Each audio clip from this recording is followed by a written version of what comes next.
Nah, you sweet. You're good. All right. Yo, Welcome to the what's podcast. yeah. How we doing? You good? You good? You good? I don't know if you wanted me to start that off. We're here with Vendetta. My name is Charisma ATL. The ATL stand for Always Touching Lives, Always Teaching Lessons. And what that means is that's the type of artist that I portray myself out to be. I want to make music to sway the younger generation and motivate them and push them on a better path. So if you listen to my music, very old school, very authentic storytelling type of vibe. So if you want that type of vibe, that's the music that you'll get from me. Dope, bro. That was fucking excellent. I wish all my guests introduced the fucking show like that. That was wonderful. That was better than I. I know if you wanted to do it or you wanted me to do it, bro. So No, no, that was wonderful. You know what? I'm glad you just picked it up and did it, bro. That was great.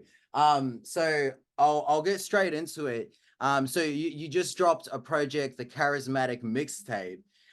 Tell me a little bit about what it was like working on such a massive project with so many tracks and so many features and other people involved. What were some things that you learned doing doing a project, sorry, that's that large? So the Charismatic Mixtape, that's actually on the way next Monday. So that's going to be released in its entirety on the Monday. And the process of actually recording the Charismatic Mixtape is that was meant to be an album, that was meant to be an LP that I was meant to drop 3 to 4 years ago. But I Right. feel like because of the facilities that I was limited to, I didn't want to put it out. I didn't want to put out a project that was meant to represent me and resemble me as an artist without having studios, without having quality features that I could have on the project. So I spent a lot of time actually re-recording, remastering, and rewriting, scrapping a lot of tracks to make sure that this project, the Charismatic Mixtape, embodied who I was as an artist, what I represented. So I feel like the time taken definitely was necessary. And I feel like because of this, I was able to find more artists. I was able to record it in more studios and have proper mixes and masters. So I'm glad that the process of making an album and having it this long to take, because usually it doesn't.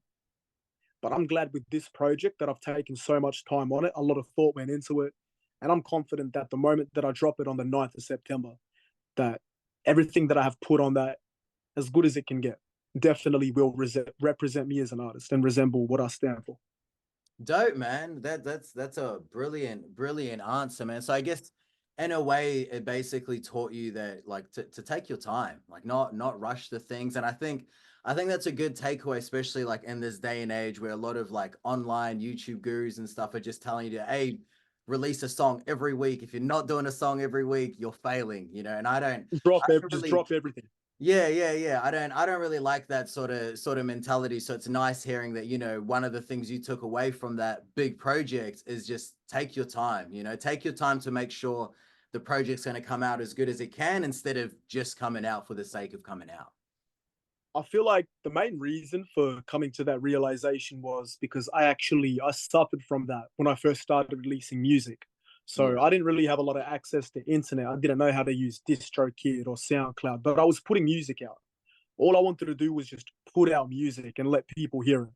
So finally getting access to a SoundCloud account, I was overwhelmed. So I thought, oh, holy shit, I've got a SoundCloud account now. So I can upload music as much as I want to. And that's where the issue started. I just uploaded everything. Yeah. I didn't take any time out to figure out this is going to be under my name. This is going to be under Charisma ATL. Should this be out? So I was just rushing everything. I had 3 mixtapes out. I had an EP out. And without thought, I just released everything that I had made over the past maybe 2 years prior to getting my SoundCloud account. And you can't find any of these tracks anywhere else. I've taken them all down because I feel like I rushed into it due to being so overwhelmed that I finally got a streaming service that I could put them over. And now that's really made me think now for future tense. I want to put out something that I would be proud of. If I want it to be out there, I need to be proud of the fact that it's under the Charisma ATL title. It's got to represent everything that I stand for as an artist. And I need to go back and think and re-review everything that I've written, that I've recorded before I put that shit up.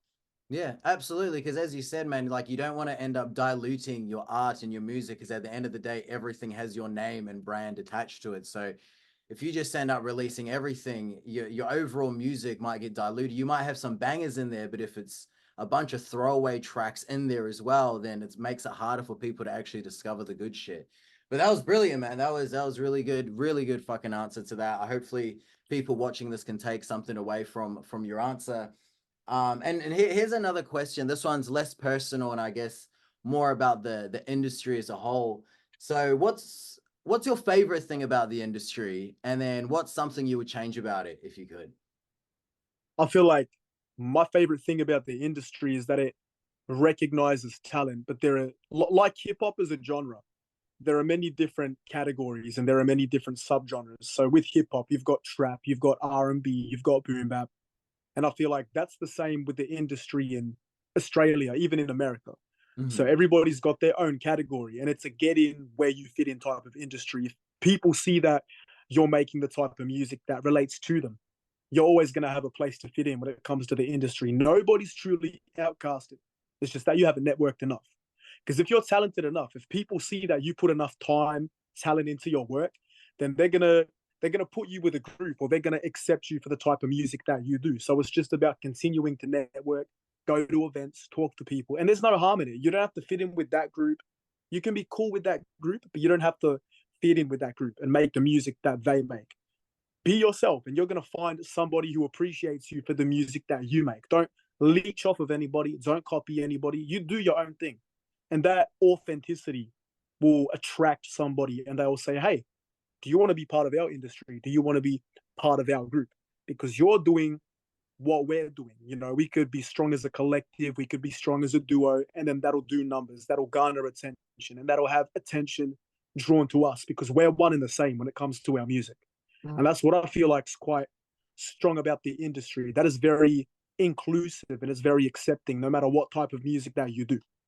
Yeah, that was a beautiful answer, man. And I really like one thing you said in particular about you're not an outcast, you just haven't networked enough. And I agree because as you said, there's an audience and there's a crowd and tribe for like everyone out there. You just need to keep getting the fuck out there so you can find those people. Because yeah, as you said, you will realize that the industry is actually a lot more accepting than a lot of people I think might think from the outside. There's a lot of love and support in it once you're in it and you're around the right people, you know, that actually make you feel welcomed and in the community. So yeah, beautiful answer, man. I couldn't agree with you more.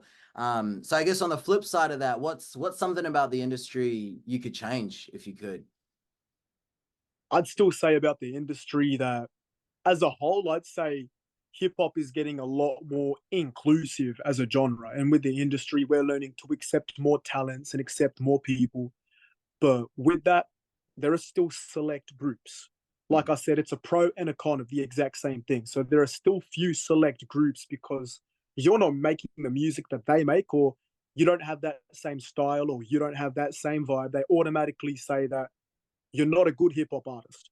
Mm, They're very closed minded, and they feel like because you're not making the type of music that they make, it's automatically devoid of all talent and devoid of all creativity. But there are many different ways to showcase your creativity and your talent, not just boom bap, not just R&B, not just trap. hmm So you need to accept the fact that hip hop is changing and hip hop is evolving, and there are many different cliques and many different crews doing different types of sounds. I hmm feel like the reason that hip hop is not dead to this day is because we switched up from doing boom bap. We hmm were doing boom bap in the 80s, the 90s, and we were able to have our sound evolve to include so many different artists. But there are still people who are stubborn and who are stuck in their ways and won't let the genre evolve to allow more people in to have us branch out there to overseas. I feel like as an industry and as a genre, Australian hip hop, we're 10 years behind. Yeah. So nobody's going to compare an Aussie hip hop artist to somebody like Kanye West or Kendrick Lamar or Lil Wayne. Nobody's going to do that. So we need to allow more versatility and we need to be more accepting to allow more sounds and more genres to allow our sound to evolve into its own thing so people can differentiate and separate Oz hip hop from US hip hop, from UK hip hop, so we can do our own thing and people can recognize that we're popping off doing our own sort of movement.